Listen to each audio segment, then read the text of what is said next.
Stop! You haven't subscribed to the channel yet? Subscribe now. We have new stories every day now. Let's go! Living the dream with a broke lover. It was a typical Saturday morning in our suburban home. I, Mark, 35M, was enjoying a cup of coffee while looking out at the perfectly manicured lawn in our quiet neighborhood. My wife, Jessica, 32S, was in the kitchen, humming while she prepared breakfast. Life, for the most part, was smooth. Or so I thought. You know, just the usual suburban bliss, picket fences, 2 kids, a dog named Cooper, and a job that kept the bills paid and the pantry stocked. Jessica had always been the charitable type, i.e. she was always donating clothes, old furniture, and any household item that had lost its shine.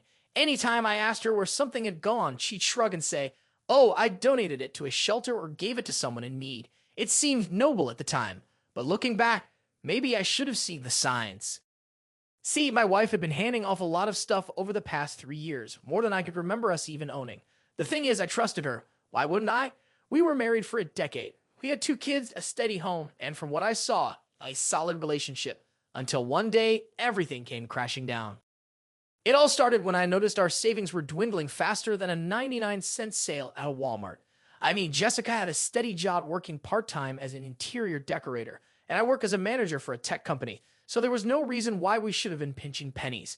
The bills were being paid, but our savings, they were practically in the witness protection program, gone without a trace. I didn't think much of it at first. You know how it goes. Life's expensive. The kids needed new shoes, Cooper needed vet visits, and who knows how many times the AC breaks down in a Texas summer. But something about the money flow seemed off. Then there was the donating of stuff. Our basement went from being a cluttered treasure chest of old furniture and forgotten electronics to a space that echoed, empty except for the dust bunnies. When I asked Jessica why the basement was looking more barren than my enthusiasm during tax season, she said, "Oh, I'm just decluttering. You know, giving to the needy. Some people need this stuff more than we do." Decluttering? I'd laugh. It looks like you're preparing for the apocalypse. What's next? You giving Cooper away to some dog shelter. I joked, but deep down, I couldn't shake the feeling that something was up. One fateful evening, I came home from work ready to kick back and watch a game. Jessica had told me she was going out for her charity thing. Typical. I didn't think much of it until Cooper, my ever-faithful dog, started barking at something outside. I peeked through the blinds and saw Jessica getting into an unfamiliar car. Now, like I tell you, this car looked like it had been on life support for years. The kind of car that groans every time it turns on and leaves behind a cloud of smoke thicker than my grandma's cigarette breaks. My curiosity was piqued. I followed them. To my utter shock, they weren't headed to a charity drop-off or shelter. No, they were headed to a shabby-looking house on the edge of town, the kind of place you find in a bad horror flick, peeling paint, overgrown weeds, and a mailbox hanging on by a thread. Jessica stepped out of the car and walked into the house like she had done this 100 times. I sat in my car, dumbfounded. Who was this guy, and why was my wife visiting him in a house that looked like it hadn't seen a repair since the 80s? I mean, this guy didn't even have a lawn, and here she was, acting like it was her second home. I had to find out what was going on. The next day, I confronted her casually. "So, Jess, what's with all the donating lately? We barely have anything left in the house to give away." I smirked, half joking, but my eyes were studying her. "Oh, you know, just trying to do my part." She avoided eye contact. "Do your part, huh? Well, tell me something. Who exactly is the guy driving the beat-up Honda with a bumper sticker that says, 'I break for tacos'?" Her face drained of color faster than Cooper when he realizes it's bath time. She stammered for a moment, and that's when I knew. My lovely charity-giving wife had been giving more than just our old lamp to someone in need. "Mark, it's not what you think," she started, but I wasn't buying it. "Now, but I think." I laughed, trying to keep the anger from boiling over.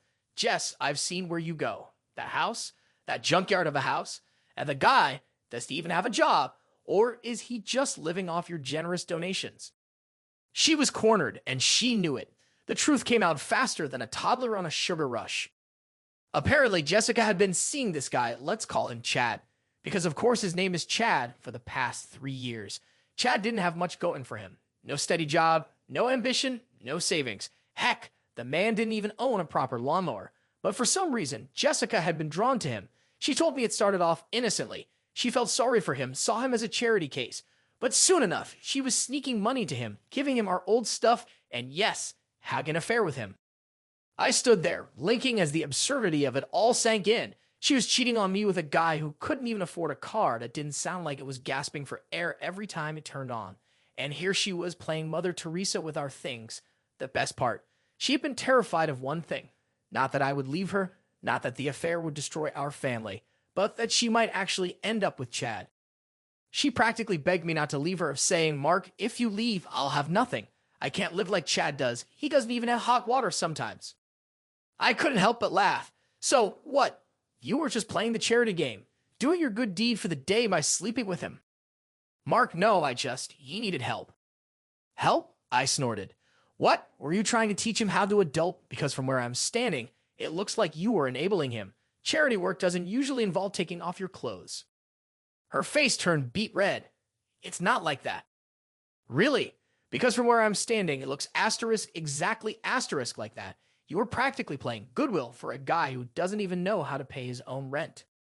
The absurdity of the whole situation hit me like a brick. Here we were in a nice house in the suburbs, and she was sneaking off to a rundown shack to cheat on me with a guy who couldn't afford a sandwich, let alone a girlfriend. I couldn't decide whether to laugh or cry. In the end, I told Jessica to pack her bags. I couldn't stay with someone who could betray me for a guy whose idea of a night out was eating ramen in his rundown living room. But before she left, I asked her one last question. "Jess, tell me honestly, did you at least help Chad fix his lawnmower? Because if you're going to ruin our marriage for him, the least you could have done is make sure his grass isn't taller than our kids." She didn't answer, but the truth? I knew she was terrified of one thing more than anything else. Not that she was caught, not that our life was over. No, it was the realization that she might actually have to live with Chad and his broken lawnmower. As she walked out the door with her bags, I couldn't help but chuckle. Well, at least I won't have to explain why the basement is empty anymore.